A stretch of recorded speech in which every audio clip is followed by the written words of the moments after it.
Every time Game Freak gives us a new generation of games, they're able to answer many questions that perhaps baffled us in previous generations. But the opposite is also true. Every new game comes with its own set of mysteries that many fans try to unravel. Sometimes, if we look deep enough, we might be able to find the answer. And other times, well, let's just say that we might have to wait for new games to come about and start the cycle yet again. With that premise in mind, today I want to share with you some of the unsolved mysteries from Pokemon Sword and Shield that I am most curious about. I try my best to find answers, but well, it seems like only time will tell.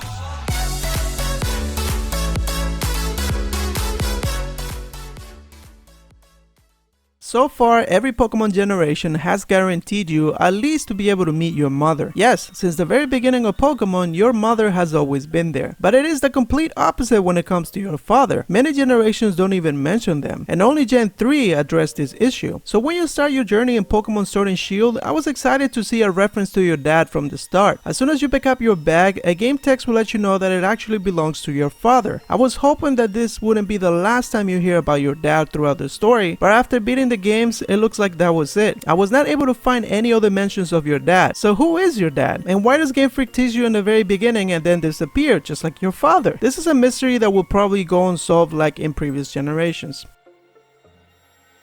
Pocket monsters. As the name implies, you should be able to carry these creatures in your pockets, and this has held true for the longest time, as the main series has always been part of Nintendo's handhelds line of consoles. There was always the advantage of portability, but these consoles never came close when it came to graphics compared to their full-blown TV console counterparts. So with the Nintendo Switch, you're able to do both, and I was blown away by the amount of detail you're not able to see around you. I was looking everywhere, even at the pictures on the walls, just to see if there were any Easter eggs. But there's one thing I always came across that I wanted to solve so bad, and that is the alphabet used in the latest games. Just from looking at it, it seems to be very consistent, and perhaps we might be able to decipher it. But so far, while some words and letters make sense, a lot of them seem to be just gibberish. Perhaps there is a piece of the puzzle that we're missing. But if we ever figure it out, who knows what Game Freak has decided to put on all those texts that you encounter throughout your journey.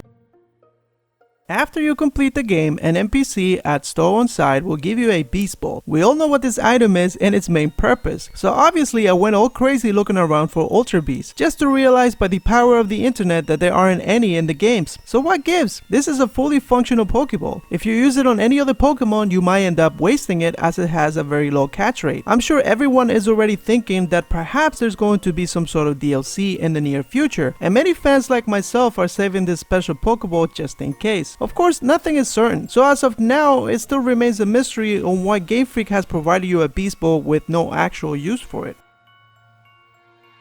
What can I say? You guys knew this was coming. The biggest mystery in Pokemon Sword and Shield is Turfield's Geoglyph. This thing was teased to us even before the games came out, and it's the culprit of many Pokemon theories in the community. And with the release of the new games, we were almost certain that our questions would finally be answered. And what did we get? Absolutely nothing. We don't know what this thing is, where it came from, and if it's even a Pokemon. All of us thought that it was going to be the third legendary. I even made a theory connecting it to Melmetal. But right now, the closest explanation we have is that it's really similar to a Gigantamax form that has not been released yet. So, spoilers ahead? I am talking about Gigantamax Toxtricity. There are a few similarities, but most importantly, they seem to have the same tail. I think it is very possible because its Gigantamax Pokedex entry states, quote, out of control after its own poison penetrated its brain, it tears across the land in a rampage, contaminating the earth with toxic sweat, end quote. So it would make sense that the people in Galar had to deal with this crazy Pokemon before and manage a way to stop him, but ultimately it is another mystery that is yet to be solved.